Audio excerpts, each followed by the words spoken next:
Hey there, gang. Welcome back to Watching Movies and Dying Inside. Today, for our year-end spectacular, we're going to be looking at 2000's 100 Girls, written and directed by Michael Davis. It's been a wild ride this past year, or 3.5 months. Lots of highs and lows, mostly lows, but I thought since it's our year-end episode and 21st overall, I'd do something a little unusual and revisit a movie that I saw once before and considered to be the worst movie I have ever seen in my entire life. I saw it on TV about maybe 15 years ago, and at the time I thought that it was terrible. Just terrible. But since then I've seen a lot of bad movies, so, I'm interested in revisiting it and seeing how it stacks up. I don't know, maybe it's not as bad as I thought it was, but I guess we're going to get into it and hope for the best. I guess.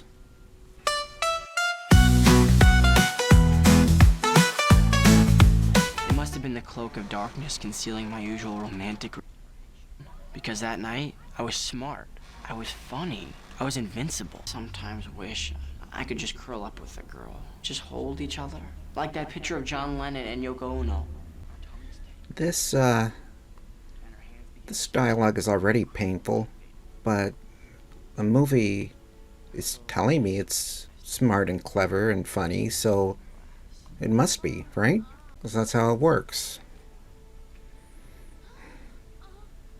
You probably think I'm joking when I say that this is the worst movie I've ever seen, because it seems kind of harmless and inoffensive, but, you don't even know.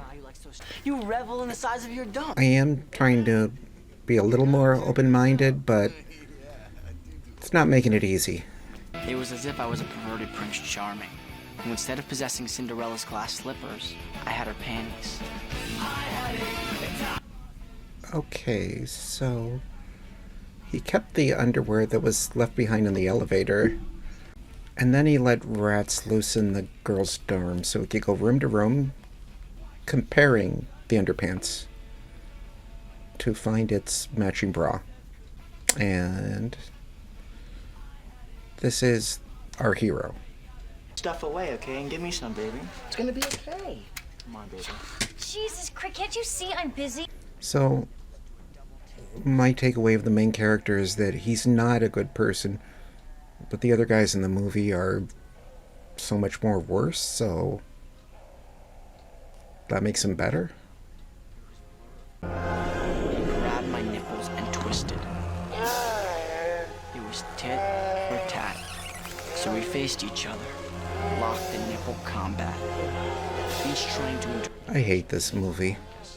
Each of us waiting for the other to blink. I don't even think it's a question of if I will be dying inside. It's how soon am I going to be dying inside. Because this is already, so stupid. In the animal kingdom, when two members of a pack stare at each other, it is a test of dominance. The first one to look away is considered the weaker. When this happens between a man and a woman, the cards are stacked against a man. The worst thing about this movie is that it's a mix between just utterly overwritten, insipid juvenile dialogue and attempts at profound, insightful statements about gender. It's a 12-year-old's idea of deep. It's funny how, despite having only seen this once, it's all coming back to me. It's just...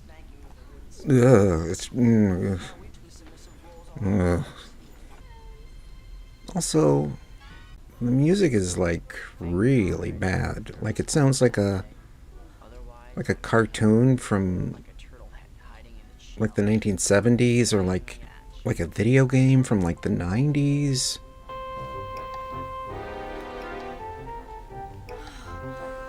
Just, it's ridiculous. Saturday nights were the best for sneaking into girls' rooms. All the girls went out on dates. Let's not forget that our protagonist said that gem of a line.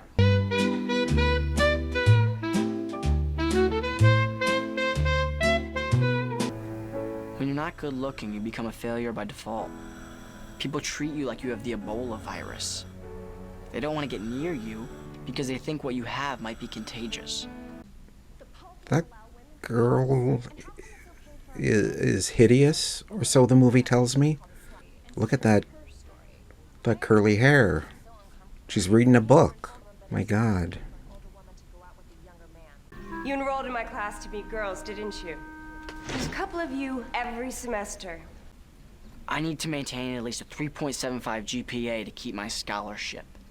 Now Elsa, she-wolf of the SS, is gonna make me... You can tell she's mean because she speaks assertively and doesn't have, tolerance for nonsense with her students. And she has underarm hair. So, villain without question, right? Am I dying inside? I'm not even sure. I think it either happened so quickly or so gradually I didn't even notice. I guess I am.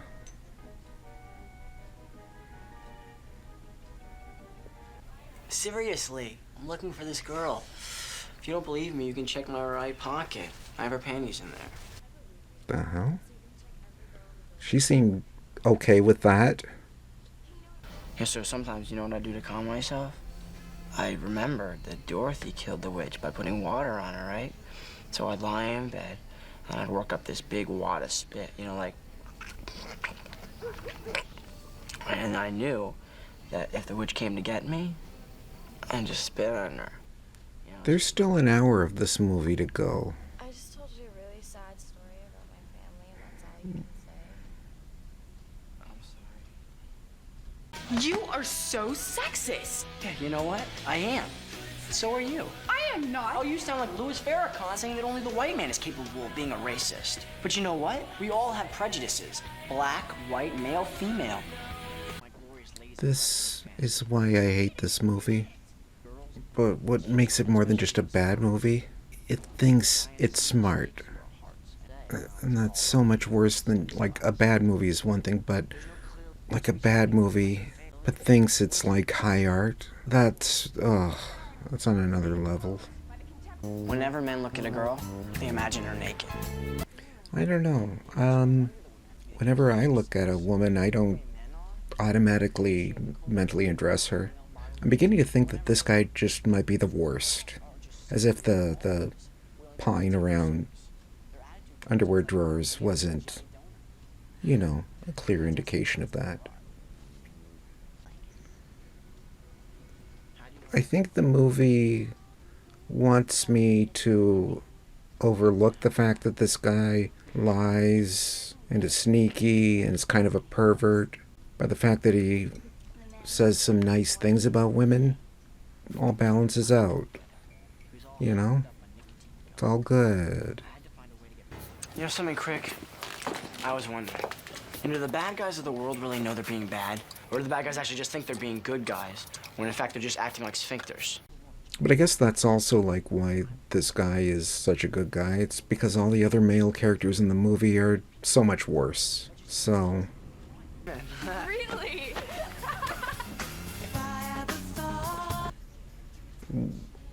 What were those pillows made of? Tissue paper? Because they exploded with very little force. I'm Matt. I explained everything I had done for my charismatic destiny. My speech must be my Sistine Chapel, my Ninth Symphony. My words needed to be more inspirational than Martin Luther King's I Have a Dream speech. I used impressive words like destiny, soulmate, and yearns. I won't curl my nose at vegetables whose awful taste is disguised by having cheese put on it. I pledge to always say yes when you ask, is my hair looking okay tonight? Oh yeah, this is as good as the I Have a Dream speech. What am I saying as good? This is definitely, it's better. Mr. Stern, I'm sick of coming into your class 3 days a week and being told that my sex is responsible for all the problems in the world. And you don't even give us any room for question. I think part of the problem is feminists. There's just too many ists in the world. I think the only ists there should be are humanists. Yeah, I agree with Matt. I applaud him. character literally said, "I applaud him." So, that straw woman feminist was put in her place because a guy got women to applaud his statement that feminist is a bad word, and Not the truth. I'm going to the police. You sexually assaulted me.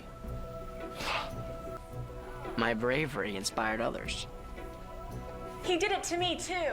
Me too. And me.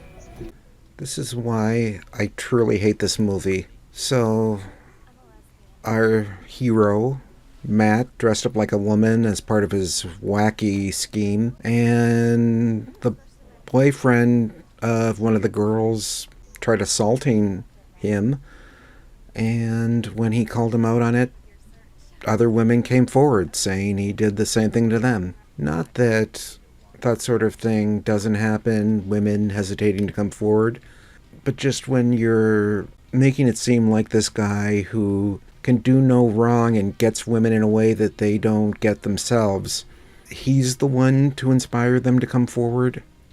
It just hurts my brain, man, this movie. Why is this movie still going? So that was 100 Girls. It's still the worst movie I've ever seen, so that's interesting.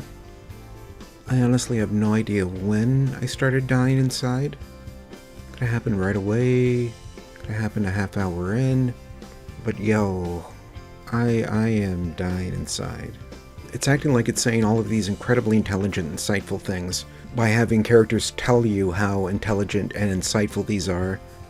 But yeah, that was 100 Girls. Happy New Year. Yeah, I agree with Matt. I applaud him.